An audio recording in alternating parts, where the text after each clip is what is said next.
Zoo when they had the World Cup here in 2011, I think. But sort of 15 seconds or so off world record pace. Yeah, well, we look up the course now to the start of the second semi-final of the men's lightweight single. And these conditions aren't yet record-breaking conditions. I think there's a gentle tail on the course as we get right into the race here with Lars Hartig there leading the way through 375 metres for Germany. And you can see along the bottom of the screen there the other positions as these crews are now going to be settling, hopefully trying to find a pace that they consistently keep going through the middle of the course here. Just as we look at that race, you can see the Portuguese lane 5. He's 2 up from the top of your picture. There's the lane 5. He's one of my favourites, Fraga, but he is slow off and he will come through at a blistering pace in the middle thousand. So expect to see Portugal figure, but at the moment it's Germany out there leading. There's a shot of him. And this is a really tough semi, I think. We've got 3 heat winners, 2 repechage winners. I mean, what a draw to get.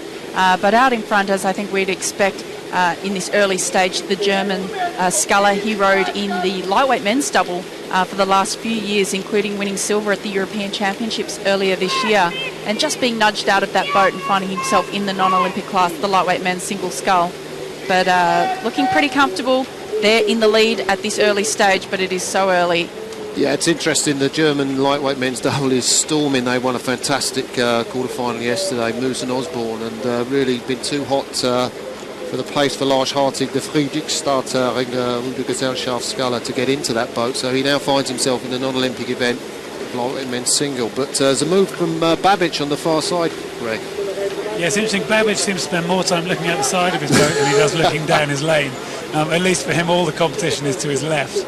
But for me, this race has still got everything going on. The Portuguese sculler, as you said, Martin, he's the European champion. He's back there in 5th place, but I still wouldn't be at all surprised to see him feature as well. We've got a little focus there on the Swiss single sculler. He won the gold in this event at the Lucerne World Cup. So not a surprise, I think, to see the German and the Swiss single sculler out there in front. But like you say, over on the far side, you can see Lucas looking over. He's pretty happy, I would think, to be up in this position at the moment, but I wouldn't discount Fraga in this early stage. Certainly a blistering middle thousand we'd expect from him. I'll tell you what, none of those 3 scullers in front are remotely mentally comfortable, because they all know Fraga's pace. And the Swiss sculler, well, he'll have been told, of course, by his coaching team, which will include Simon Cox, Michael Schmidt, just to really keep calm and then do the damage in the third 500. Michael Schmidt from the Lucerne Sculling Club. And, well, Hartig is dropping back there, Greg. Well, like you say, there's no room for keeping calm. Is these singles races, we've seen how much can happen. And Hartig has been the early leader, but he's not quite got the pace in that third 500. And it is Babic at the top there, who's getting plenty of motivation from looking out to the side. There he goes. Virtually every stroke he takes a look over to his left. I've never seen anything like it. He doesn't seem to be slowing him down too Greg, badly. I remember when I rode behind you, you were looking out. You used to like to look out. Don't give me that. I had to learn not to, because I had a large man called Mohammed Sabihi who used to sit behind me in the Great Britain 8. And if I ever looked out, I certainly heard about it afterwards. Now, sometimes I find when I'm sculling, I tend to look at one blade when I go into single. I'm not sure if it's just a look at one blade, but he does need that motivation. Sarah. Yeah, it's very, very interesting. It's a little bit off-putting watching him, but the Swiss sculler sitting out here in the lead, as you mentioned, the German sculler Hartig, who was the early race leader, just finding the pace a little bit too hot to handle, but it's the bow ball on this closest side over on lane 5 that belongs to Fraga from Portugal. He's starting to make a move on the German sculler now. It's going to get really heated for these last couple of qualification positions into the A final as they move up towards the 1500 metre mark. Pretty similar time to the first race, Greg. Both races went through the 1000 in 3:30, 5:17. The Swiss has gone through, and in the previous race that was 5:16, so slightly slower, but all to play for. And I think it shows us we've got pretty settled conditions at the moment. Let's hope we keep them that way, and it bodes for a good final. But there's still plenty of work to be done here. As we say, we see Fraga now pushing Hartig for that third qualifying place. What do you think about Fraga's technique? He looks quite upright, doesn't he? But he's got a hell of a pace on him. That's about 36 strokes a minute he's rating there. Or up 40, actually. Sorry, they're telling us on the screen.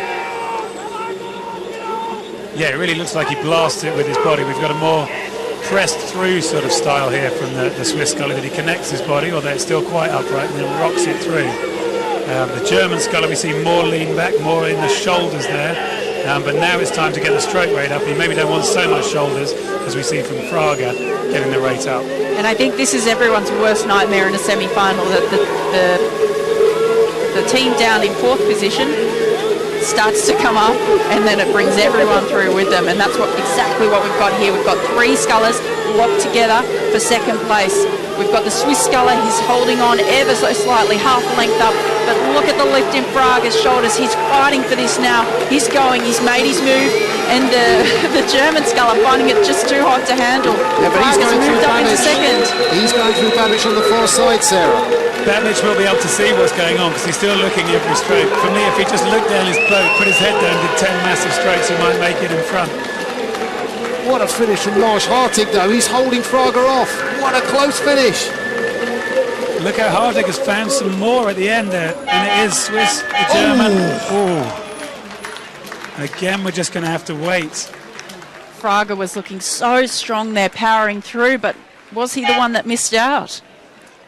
I think he's got a very upright style, hasn't he? And his coach, Jorge Cardozo, will probably want to maybe try and get a bit more length in his stroke, but you are really sprinting for the line. He'd gone early. I think he's got it over Babbage, hasn't he? I think from that, Fraga's got it over Babbage, but I haven't seen anything official yet. Yeah. It's just come through to our monitor that, yes, the Portuguese sculler, Pedro Fraga, has just got that. And will be racing in Saturday's final. Yeah, but for me, I thought Hartig was dead and buried. The Friedrich Starter sculler was just out of it, and he just found something from somewhere. I just wonder whether Pedro Fraga slowed down in that final sprint, Greg. He kind of went sort of from 500 to 250 out, and then when he got to 250, his legs kind of went. I'm not so sure. I thought it was Lars Hartig who suddenly seemed to find something more, because Babbage was there, and Babbage faded a little bit. The Slovakian sculler, but to me it was very gutsy, really, that Hartig had let it out, and then in the last 500 found some more. Normally when someone fades in the middle like that, you don't expect to see him with a finish like he found.